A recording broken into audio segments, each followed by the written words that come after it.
This is Focus with Jack Caudill. Good evening, I'm Jack Caudill. Welcome to this month's edition of Focus. This month we're talking about the upcoming arrival of the B-21 bomber at Ellsworth Air Force Base. Three guests with us to talk about that. Colonel Oakley, he is the commander of the 28th Bomb Wing out at Ellsworth Air Force Base. Scott Landguth is the executive director of the South Dakota Ellsworth Development Authority. And Taylor Davis is the senior community development and partnerships director at Elevate Rapid City. A little background before we get too far in here. The Air Force started planning for the new B-21 bomber back in 2011. The contract was awarded to Northrop Grumman. In 2016, it was nicknamed the Raider. And then in 2021, announced that Ellsworth would be the first operational base. Prototype of the plane unveiled in 2022. The first test flight came in 2023. Colonel Oakley, we're going to start with you. First of all, thanks for coming up. Why Ellsworth? Why does the Air Force pick Ellsworth as the first operational base for the B-21? Yeah, thank you for having me. It's a pleasure to be here. Why Ellsworth?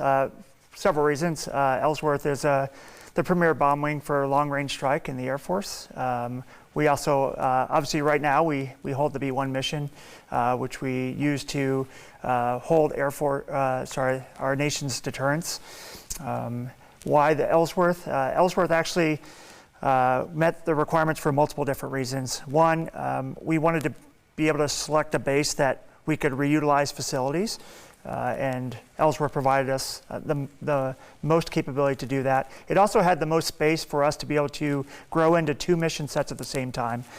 We need to be able to maintain our global deterrence right now with B-1, and then pick up a B-21 bed down mission, eventually transition to B-21 in the future. So Ellsworth was selected as the first base to be able to house the schoolhouse for the B-21. So in the future, all future B-21 crew members will come through Ellsworth first before they go off to their other follow-on bases.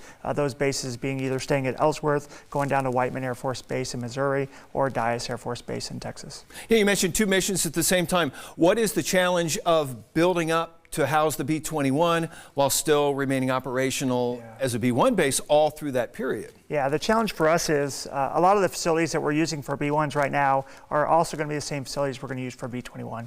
So there is new construction happening on the base. Right now we have 11 of our 35 construction projects going on, about $850 million worth of construction on the base. At the same time, we're having to displace B-1 operations while still executing around the world.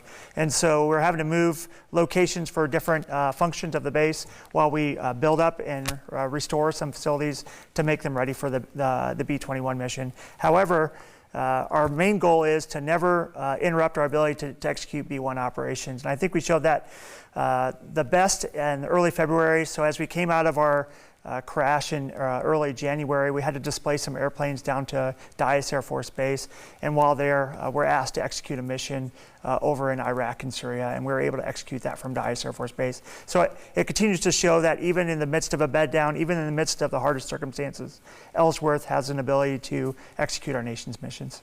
Now, Scott Landguth with the Ellsworth Development Authority, talking earlier, one of your guys' goals to make sure that this area remains attractive for the Air Force for hosting those missions.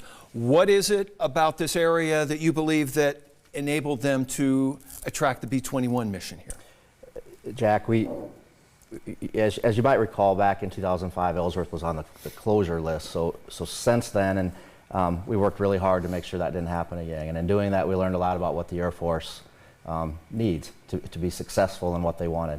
One of the main reasons that the B-21, at least from what our activities that we did, was the Powder River Training Airspace. We worked hard on getting that training airspace expanded. So it's the largest in size in the lower 48 states now. We also took an active approach to eliminating encroachment and things around the base that shouldn't be there. And historically that just happened, and we take an active approach to buy out properties in areas in the exit potential zones at the end of the runways. Just for what Colonel Oakley mentioned, in the case of an accident, not only is it safety of the people outside the base, but it makes it safer for the pilots. So we focused on things that were important to the Air Force, And then, South Dakota in general is a very military friendly. We continue those efforts to make sure that when the spouses move here, they can transfer their licenses in and multiple things like that.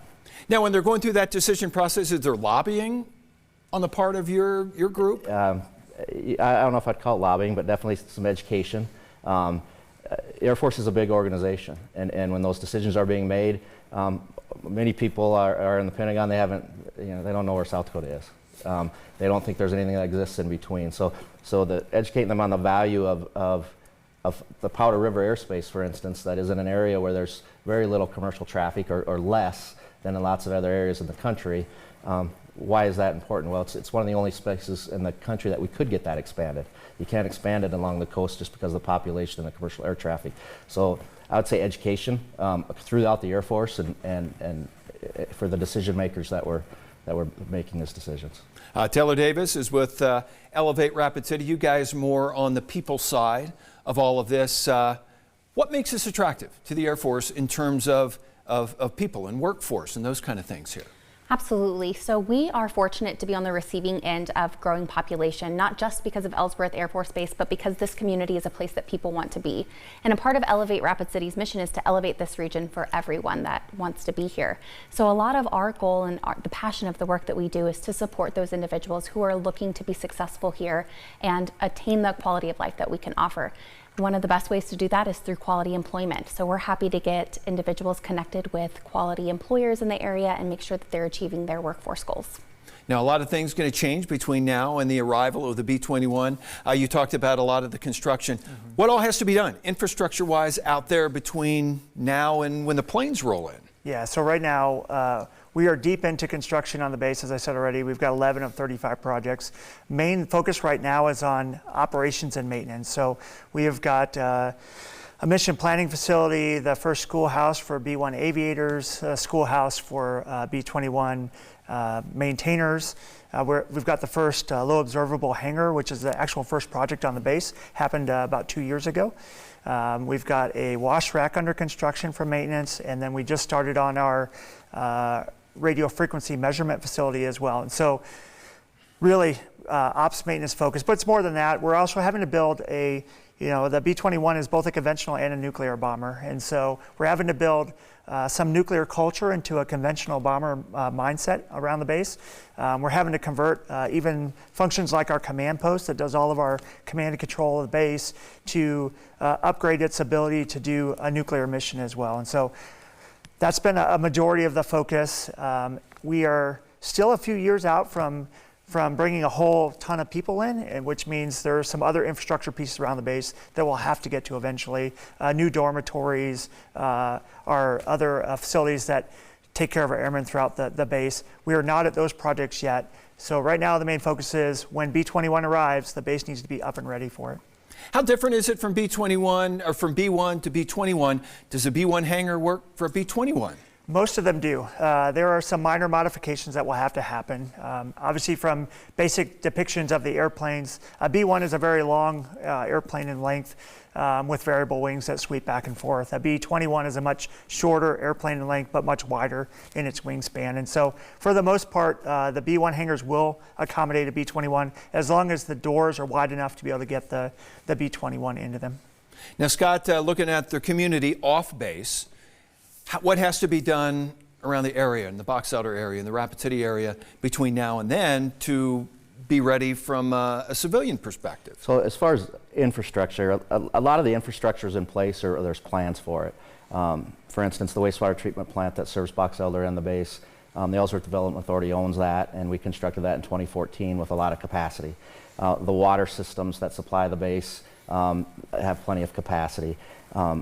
You have to remember that at one point Ellsworth had over 10,000 airmen, and this expansion will get us back up over 5,000. So it's still about half the actual airmen that were on the base. So the footprint of the base and the needs of that at one point were far greater than they are now. Now the community outside has grown with people that aren't in the Air Force and has expanded. So the road infrastructure and housing and the school districts are probably the things that are are what we're looking at the most. Things like the roads have funding mechanisms in place, and whether it's Box Elder or Pennington or Meade County or Rapid City, they're handling that. The housing, that's been a tough market just in general, not just for airmen, but for nurses, teachers, policemen, firemen, everyone that is trying to move here. The affordability and availability of housing has definitely been an issue since COVID in 2019, 2020. Things are a lot different now than they were in 2019 when we were for the preliminary selection of the site. So there's those issues, and we continue to work those. The solution may be more apartments instead of houses for airmen. The school district is another one where the capacity is going to get pushed with this growth, but it's already being pushed with the other growth of the community as well. So those are the things we're focused on, trying to find those different groups and organizations help to deal with those situations. All right, we got to take a break. We'll continue our look at the upcoming arrival of the B-21 bomber when we continue with this month's edition of Focus. And welcome back to this month's edition of Focus. I'm Jack Caudill. We're talking about the upcoming arrival of the B-21 bomber at Ellsworth Air Force Base. Taylor Davis is the Senior Community Development and Partnerships Director for Elevate Rapid City. Taylor, you guys look at a lot of the economic value and the economic impact of all of this. What kind of impact do you guys see from the arrival with the B-21 here?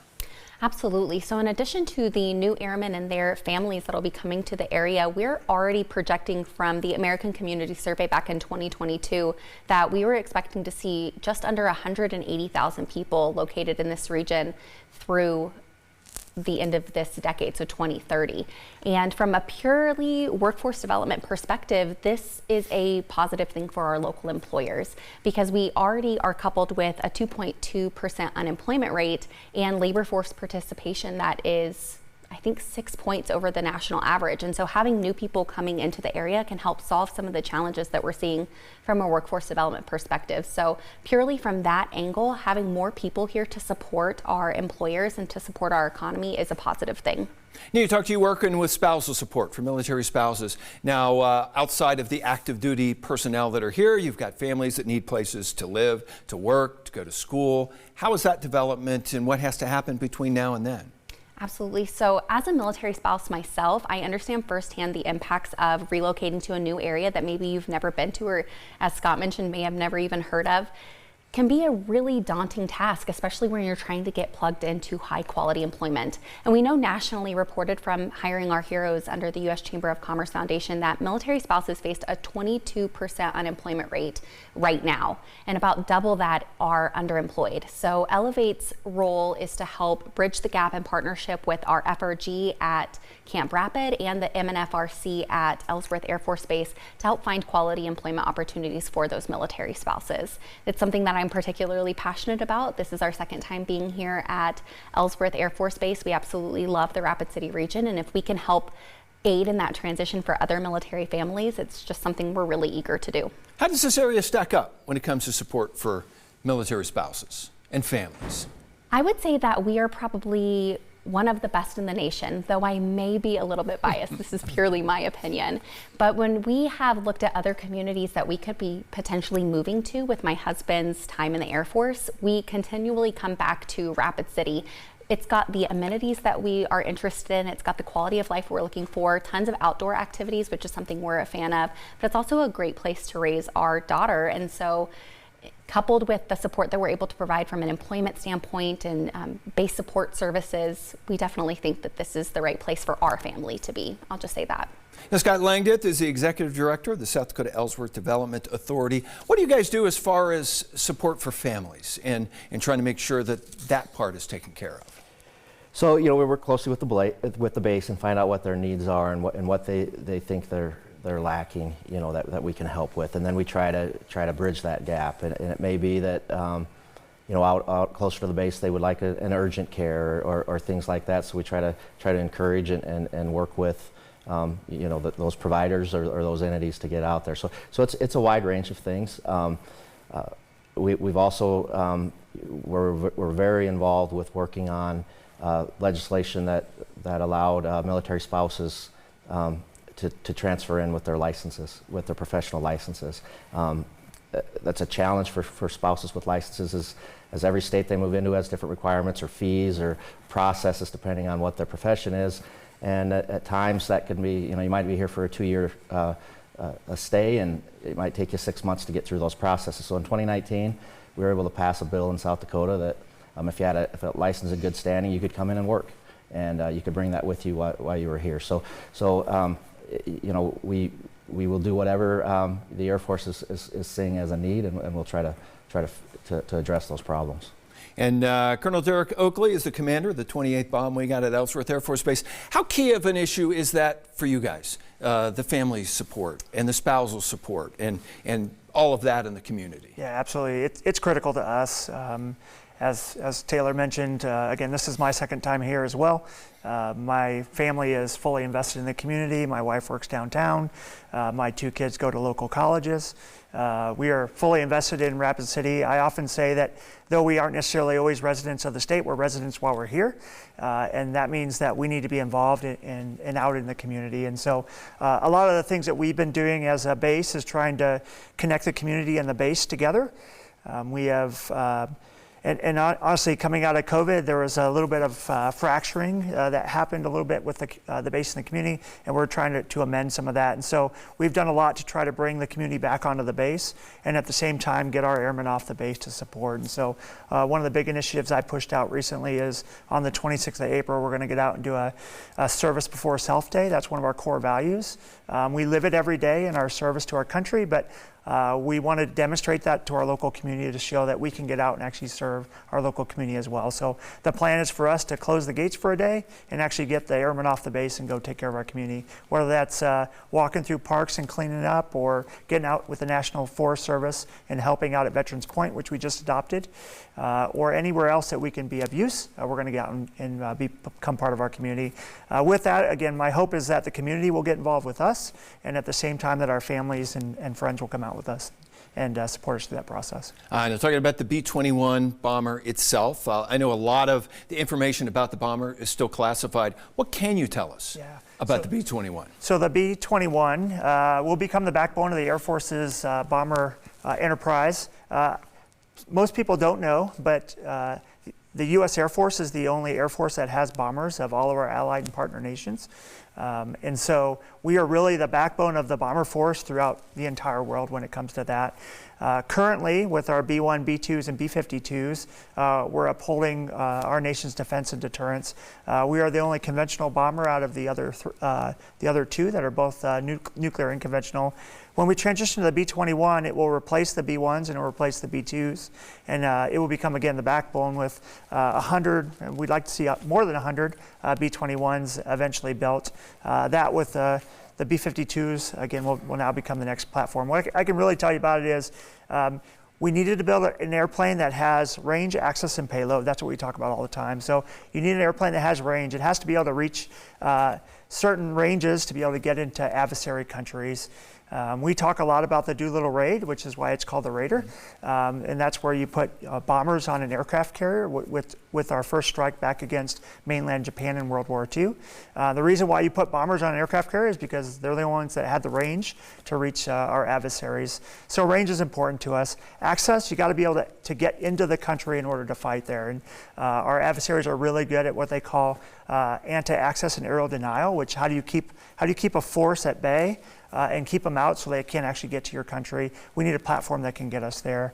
And then you need a payload to be able to deliver the weapons necessary to get the effects on the battle space. And so B-21 is designed for a range, access, and payload. And then what's most critical probably about it is it doesn't do it by itself. It's going to be with a family of systems, as we call it. Those will include some intelligence, surveillance, and reconnaissance platforms. That'll include some electronic attack platforms. And also include other communication type platforms which allow us to get a whole family into a theater to be able to fight our nation's wars, ideally to deter our wars, but if not, then we will execute to win. And then the last thing I'll say is the B-21 is designed to be adaptable.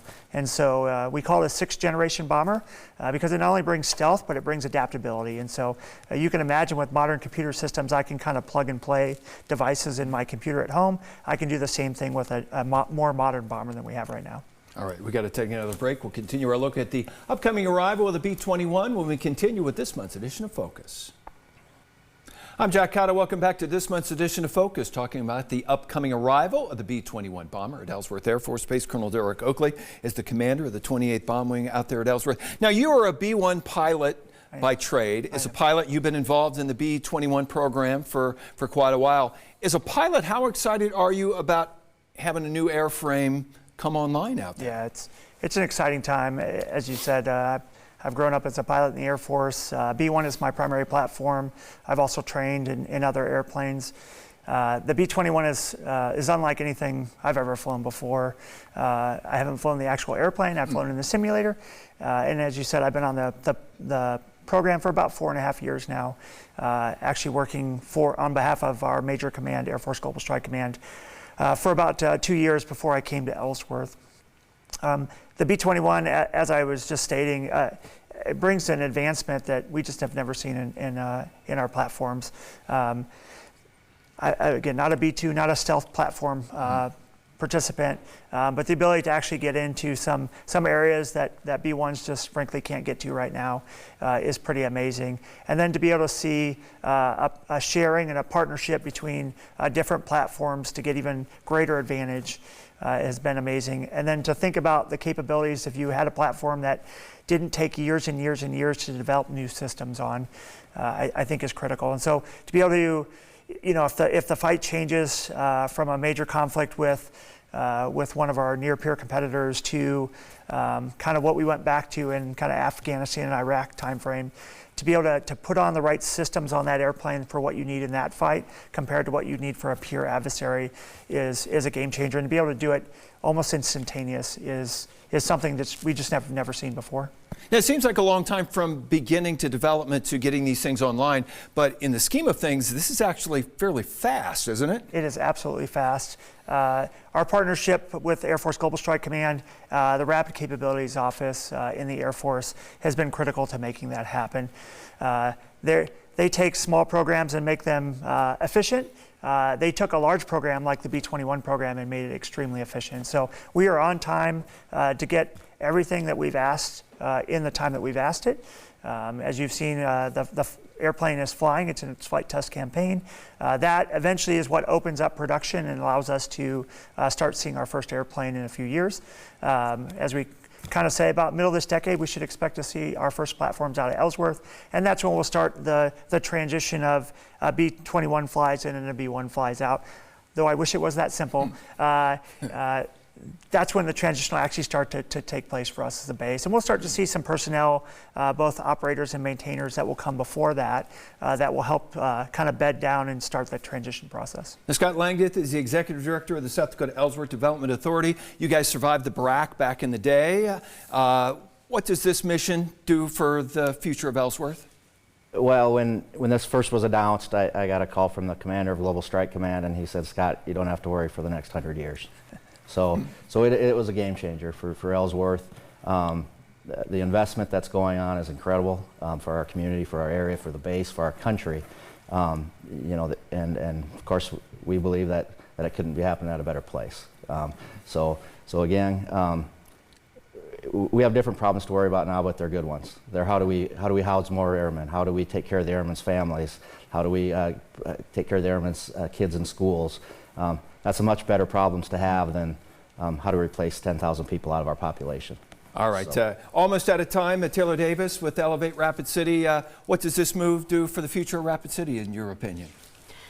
We just embrace our military culture that we have here. I really think that we're a community that enjoys having Camp Rapid and Ellsworth Air Force Base here and being the home of so many wonderful people. I really think it adds to the diversity of our organization and to our community. And so I'm just thrilled to have more people.